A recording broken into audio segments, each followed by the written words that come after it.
तो चलिए आज बात करते हैं एक ऐसी फिल्म की जिसने सिनेमा की दुनिया ही बदल कर रख दी। जी हाँ, हम बात कर रहे हैं अवतार की। ये सिर्फ एक फिल्म नहीं थी, बल्कि एक ऐसा एक्सपीरियंस था, एक ऐसी दुनिया थी जिसने हम सबके लिए सिनेमा देखने का मतलब ही बदल दिया।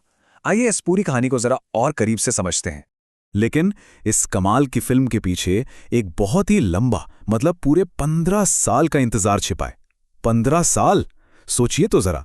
सवाल यही है कि भाई आखिर इतना लंबा इंतजार क्यों करना पड़ा। इसी गुत्थी को आज सुलझाते हैं। तो हमारा सबसे पहला पड़ाव यही सवाल है। एक कहानी जो बिल्कुल तैयार थी, एक विजन जो डायरेक्टर के दिमाग में एकदम साफ था, फिर भी उसे पर्दे पर उतरने में 1.5 दशक लग गए। आखिर क्यों? और जवाब बिल्कुल सीधा है।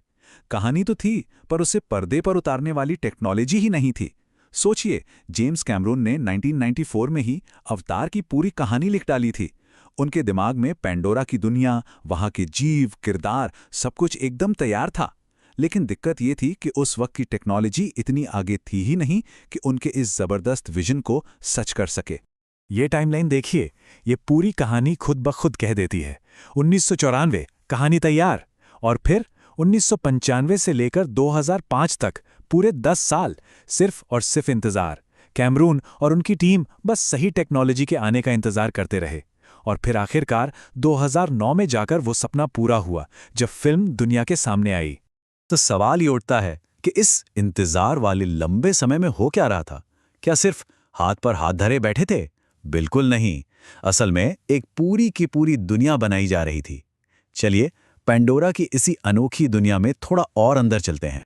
जब भी हम अवतार देखते हैं, एक पल को भी नहीं लगता कि पेंडोरा असली नहीं है ना?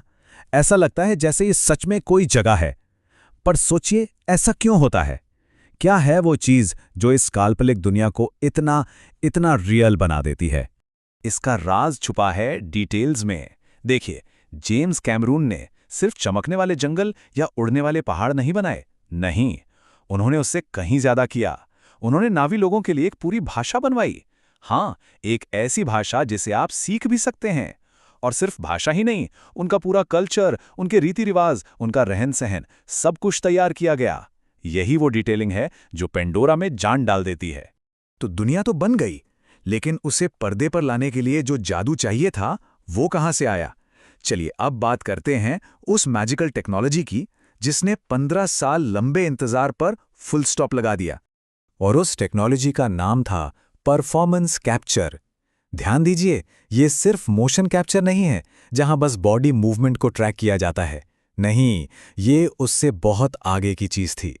इसने तो सिनेमा बनाने का पूरा तरीका ही बदल दिया। एक तरह से गेम चेंजर था ये। अब ये काम कैसे करता था, ये समझना बड़ा मजेदार है। तो होता ये था कि एक्टर्स एक स्पेशल सूट पहनते थे और उनके सिर पे एक छोटा कैमरा लगा होता था। अब ये कैमरा उनके चेहरे के हर एक्सप्रेशन को, आंखों की हर एक हरकत को, मतलब छोटी से छोटी डिटेल को कैप्चर कर लेता था। फिर इस सारे डेटा को कंप्यूटर में फीड किया जाता था, जो एक्टर की पूरी परफॉर्मेंस को नावी के डिजिटल कैरेक्टर में बदल देता था। और इसका नतीजा ये हुआ कि हमें उन सीजीआई कैरेक्टर्स में भी एक्टर्स की असली भावनाएं, उनकी आत्मा नजर आई।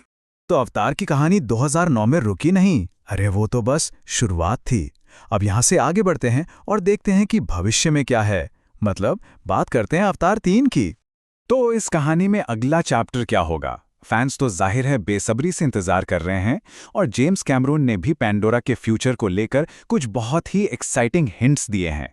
जो रिपोर्ट्स अब तक सामने आई हैं, उनके मुताबिक अवतार 3 में कहानी का एक डार्क साइड देखने को मिल सकता है। हमें नावी के एक बिल्कुल नए कबीले से मिलवाया जाएगा, जिनका नाम बताया जा रहा है ऐश पीपल। और जैसा कि नाम से ही लग रहा है, ये आग से जुड़े हुए लोग हैं।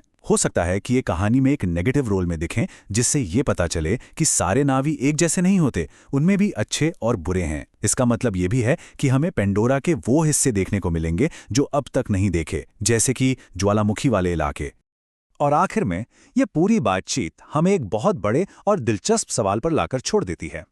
अवतार की ये जर्नी दिखाती है कि कैसे एक कमाल की कहानी को सालों तक सही टेक्नोलॉजी का इंतजार करना पड़ा।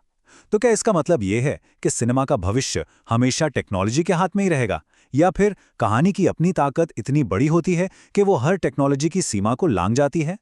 ये एक बड़ा सवाल है और इस पर सोचना तो बनता है।